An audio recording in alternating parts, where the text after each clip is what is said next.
Aurélie Jean, vous êtes docteur en sciences et entrepreneuse experte en biomécanique numérique. Le magazine américain Forbes vous a classé parmi les 40 françaises qui comptent en 2019. Vous allez nous dire si les algorithmes auraient pu prévoir cette pandémie et s'ils peuvent nous sauver ou nous enfermer. Et on vous a demandé de regarder un titre dans l'actualité et vous voudriez nous parler de l'application Stop Covid. Oui, en fait, c'est plus particulièrement du bug bounty qui a été lancé, donc à savoir, c'est littéralement en anglais, ça veut dire la chasse aux bugs. Donc c'est Bug bounty. Donc c'est utilisé depuis les années 80. En France, on l'utilise aussi assez couramment, par exemple les banques pour tester la sécurité de leurs outils.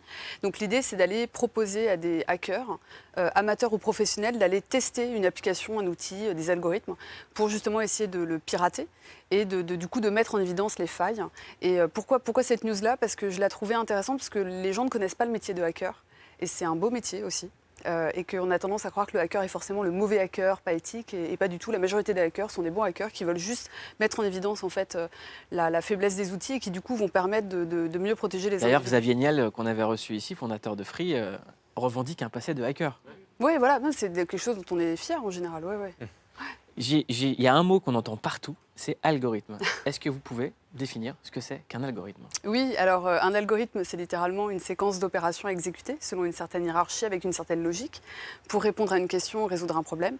Et comme je le dis souvent, aujourd'hui, lorsqu'on parle d'algorithmes, ce sont des algorithmes numériques qui sont destinés à tourner sur un ordinateur.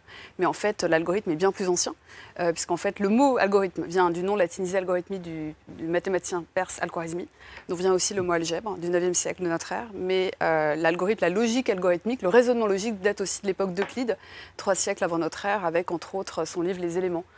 Ça tombe bien que vous parlez d'Euclide, parce que j'aimerais vous parler de Caris, Ah. qui dit « Les hommes mentent, mais pas les chiffres. Est-ce que les algorithmes mentent ?» Ce ne sont pas les algorithmes qui mentent. Ce sont tous nos biais, ce sont les hommes éventuellement qui les conçoivent, ou en tout cas nos biais à nous, parce que les biais sont une sorte de mensonge implicite, en fait, en tout cas de notre vision déformée des êtres et des choses.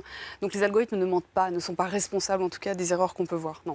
On continue le petit tour de presse. Camille, tu voudrais nous parler d'un homme de 100 ans qui a été anobli par la reine d'Angleterre en personne. Ouais, c'est le portrait du journal Libération aujourd'hui qui me permet de revenir sur l'histoire de ce Britannique Tom Moore. Il vient donc de fêter ses 100 ans. Il a été anobli il y a quelques jours par la reine parce qu'il est devenu un héros outre-Manche.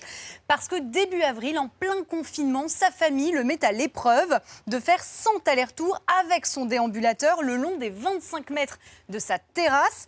Une marche qu'il va faire, il va décider de la faire au profit des soignants britanniques. Et il va y avoir un élan de générosité monstre dans le pays. Lui pensait, en relevant ce défi, réussir à récolter environ 1000 euros. Finalement, aujourd'hui, il est à près de 37 millions d'euros récoltés pour les soignants anglais. Moi, j'aimerais vous parler du ministre de la Jeunesse et des Sports roumain. Je ne sais pas si vous avez vu ce qui lui est arrivé. Il est en train de faire un live Insta et en fait, il a fait ce qu'on appelle une arrêt habitant. Enfin, presque. Regardez. De la aeroport la gara de nord, un stadion, pardon, un aéroport moderne là. Voilà, et il était en direct chez lui, la webcam du ministre est tombée. Et ensuite, il s'est retrouvé en sous-vêtements, en direct à la télé. Il a ensuite publié cette photo sur Instagram avec ce commentaire. Dimanche matin, à la maison, les tenues sont plus décontractées. Même lorsqu'on donne des interviews, je n'ai aucun problème à être devenu viral. Et je sais que tous ceux qui vont me critiquer portent évidemment des pantalons de ski et des chaussures à la maison. Et ça nous rappelle qu'avant cette pandémie, il y avait l'affaire Griveaux qu'on a déjà oubliée.